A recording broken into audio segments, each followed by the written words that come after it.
Hello everyone, William here. I'm on my way to my first card show in Reading, and it's a very small show, so I decided I'll just turn up around 1 p.m. I got an afternoon ticket.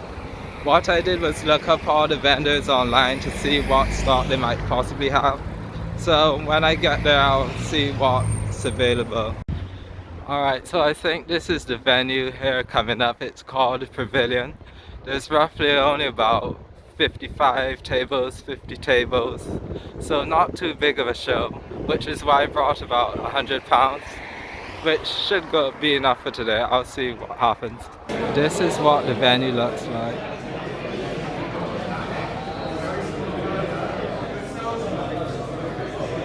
Alright, I'm back home now. Overall, I'd say the show is really good, considering that it was still really crowded when I got there around 2 o'clock, which is why I didn't record too much. I didn't want to focus on trying to make a video and not focus on the vendors and just being able to enjoy the event. Maybe another time I might try to get a better recording, or I might just leave that up to the bigger YouTubers that do the vendor POV content. I'm not sure I might go to another show this year. I might make this my only show because I did go over budget a bit, and that was even with including some trades. I'll talk about that when I get to what I traded. But here's some of the first cards I bought. This one's by Kanaka Ale. And I'm sure some people might have seen these cards before. This is the Tape, Pignite, and the Embor. And it's one of the few pickups I did that I wasn't really sure on what the prices were. I kind of just bought it blind. Here you could see some Cloyster cards I got, and I think I'm just missing about 4 or 5 to get now. And I got this Cardass one.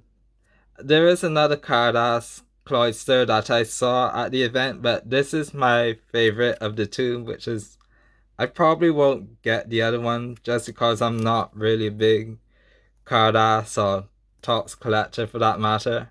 And I think there's like a holo or foil one, but I'll just stick to buying one of each of these ones.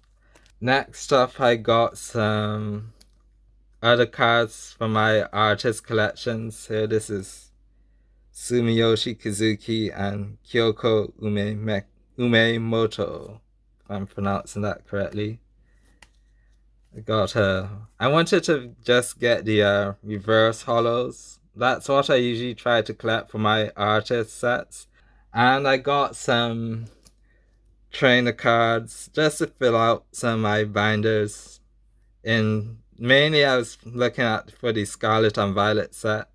Here you could see the Larry and Tulip, two of the gym leaders. I'm missing maybe about 2 more gym leaders, but I'm going to take my time in buying those ones. And here's Single Stripe Mustard. All of these are the Japanese ones. For these cards, I'm not too concerned if either getting Japanese or English. Here's the Erica's Invitation. I picked this one up just because I wanted at least one of the Erica's cards from 151. And the Giovanni's cards, they had some cards for Giovanni. They're a bit more expensive, I imagine, because just capitalizing on the Rocket set that's come out. Some vendors did have, what is it? The Glory of Team Rocket, the new Japanese set. As you could imagine, it was a bit overpriced just because it's a brand new set and you're buying it in person. It makes sense, but I didn't go to buy any packs or any sealed products. And finally, this was a card that took me over budget. It's a card I wanted to buy last year. Basically it was a card I would buy if if other cards didn't come up that were available, which is why I pushed it off until now. I would say the condition on it is pretty good. The vendor said it's kind of mint, but I never really take face value on condition, especially if it's not graded. I would say overall it's in good condition. I think there might be maybe a smudge that could possibly be wiped off. So yeah, this is my biggest purchase, and to I want to say it was about £100 I paid for this, and that's only because I traded one of my Iris cards for it. The vendor had a lot of Full Arts supporters, but he didn't have any Iris cards, which is why I was able to trade one of my Iris. I would say that's one of my extra ones, so now I'm down to 5, and these are the extras and not the ones from my main collection. And in a way, I think I should be downsizing these just a bit, especially if I'm going to trade for trade into getting a harder to find card.